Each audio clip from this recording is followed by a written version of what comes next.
राम राम भाई और बहनों। आप सभी का केजे की कथा ये चैनल पर हार्दिक अभिनंदन और स्वागत। आज मैं आपको करवा चौथ व्रत की कथा सुना रहा हूँ। सो बड़े ध्यान, प्रेम और आदर से सुनिए ये कथा। एक साहूकार था, उसके 7 बेटे थे और एक बेटी थी। सातों भाइयों को बहन बहुत प्यारी लगती थी। आपस में वो बड़े ही स्नेह से रहते थे। थोड़े दिनों बाद बहन ससुराल गई तो कार्तिक लग गई और कार्तिक में चौथ आ गई।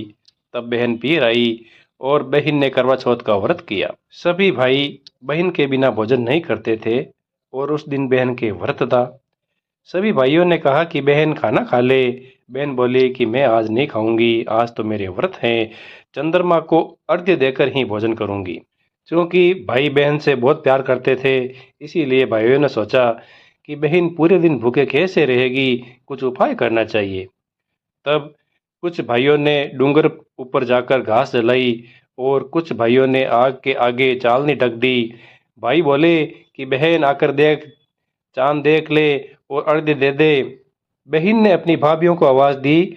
भाभीियां बोली कि भाई साहब, ये तो चांद आपके लिए उगा है, हमारा चांद तो रात को उगेगा। ऐसा सुनने पर बहन तो चांद को अर्घ्य देकर भाइयों के साथ भोजन करने लग गई।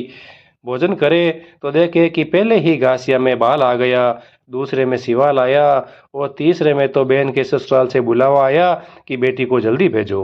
मां ने पहनने के लिए कपड़े निकाले तो काले सफेद कपड़े ही हाथ में आए। माँ कैसे भी करके बेटी को एक सोने का टका पल्ले में बांधकर विदा करती हैं और कहती हैं कि बेटी, रास्ते में जो भी तुम्हें मिले उन्हें पाँव लगती जाना और जो भी तुम्हें अमर सुहाग का आशीर्वाद देवे उन्हें पाँव लगकर सोने का टिक्का या सोने का सिक्का दे देना। जैसा कि उसकी माँ ने बताया, वे रास्ते में सभी के पाँव लगती गई और सभी ने उनको आशीर्वाद दिया, लेकिन किसी ने भी ऐसा आशीर्वाद नहीं दिया कि तेरा अमर सुहाग रहेगा। ऐसा करते करते वह बहू ससुराल पहुंची तो पालने में जेठूती सो रही थी। तब वह उसके पांव लगी तो जल्दी से चाची को अमर सुहाग होने का वर उसने दे दिया, आशीर्वाद उसने दे दिया। और काकी यानी उस बहन ने जल्दी से पांव लगकर सोने का सिक्का दे दिया और अपने पल्ले के गांठ बांध दी और अंदर चली गई। तो देखा कि सब उसकी सासू जी और सब परिवार वाले रो और बिलख रहे हैं और अपने पति को लाश जैसे सोते हुए देखकर पति के चरणों में गिरकर बिलख बिलख कर रोने लगी। सब लोग तो उन्हें दूर हटाकर उसके पति को ले जाने लगे। तब तो वे पति का पल्ला ही नहीं छोड़े और परिवार वालों को कहते हैं कि जंगल में मेरे लिए झोंपड़ी बना दो, मैं तो अपने पति की सेवा करूंगा और इनके पास ही बैठी रहूंगी। लोगों ने समझाया कि मरा हुआ मुर्दा कभी जीवित होता है क्या, लेकिन वे नहीं मानी और पति के साथ जंगल में झोंपड़ी में रहने लगी। जेठती के साथ सासू रोज रोटी भेज देती। ऐसा करते करते वापस थोड़े दिन बाद ही मार्गशीर्ष महीने की चौथ आई। गरजती गाजती आई और बोली, 7 भाइयों की बहन करवा ले ले, चालनी चालनी में चांद देखने वाली करवा ले ले, पति भुकालू करवा ले ले। तब वह बहन बाहर आई और बोली कि हे चौथ माता, मुझे क्षमा करो, मेरे से गलती हो गई है। चौथ माता के पांव पकड़ लिए। चौथ माता बोली, अगली चौथ माता से सुहाग मांग लेना, वे मेरे से बड़ी है। ऐसा करते करते चौथ माता आई, उनके भी सभी तरह से पांव पकड़े। तब चौथ माता ने कहा कि कार्तिक मास की चौथ माता तुमसे बहुत नाराज हैं, उनके पांव तुम छोड़ना नहीं नहीं और वही तुम्हें अमर सुहाग देगी। बाद में कार्तिक मास की चौथ आई। बहन ने चौथ माता के पांव पकड़े और छोड़े ही नहीं। वह तो चौथ माता बहुत ही गरजती गाजती गुस्से में आई और बहुत ही भला बुरा कहने लगी, लेकिन वह बहन तो उन्हें जाने ही नहीं देवे और अपना सुहाग मांगती ही रही। आखिर में चौथ माता उस पर प्रसन्न हो गई। आंखों में काजल, नक में मेहंदी, सिर से मैन और टीका से कुंकू निकालकर हथेली में गीली करके उसके पति के ऊपर कुंकू से छींटा दिया। उसका पति तो उठकर बैठ गया और कहने लग गया कि मैं बहुत देर सो गया।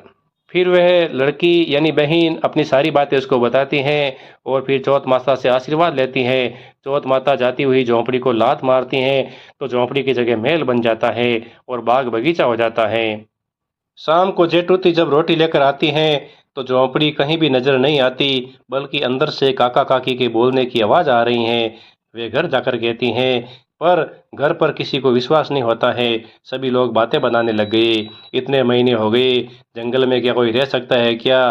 किसी के साथ भाग गई होगी या कोई और घर में होगा। फिर भी जेठूती के कहने से सभी लोग देखने गए। वहां पर झोंपड़ी की जगह महल हो गया। माँ कहती है कि यही मेरे बेटे और बहू है। सासू जी ने बहू को पूछा कि ऐसा चमत्कार कैसे हो गया। बहू बोली, मैंने तो चौथ माता के पांव पकड़ लिए। चौथ माता ने मुझ पर प्रसन्न होकर मेरा सुहाग वापस दे दिया है। तब सासू और बहू ने पूरी नगरी में हेला फेरा दिया और कहा, विवाह की हुई बहू बेटियों को करवा चौथ का व्रत करना चाहिए।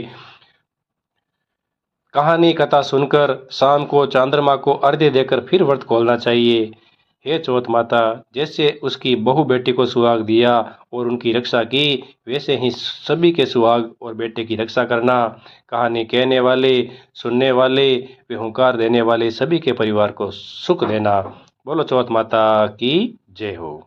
यदि ये कहानी आपको अच्छी लगी तो ज़्यादा से ज़्यादा लाइक करें, शेयर करें और इस चैनल को सब्सक्राइब करें। धन्यवाद।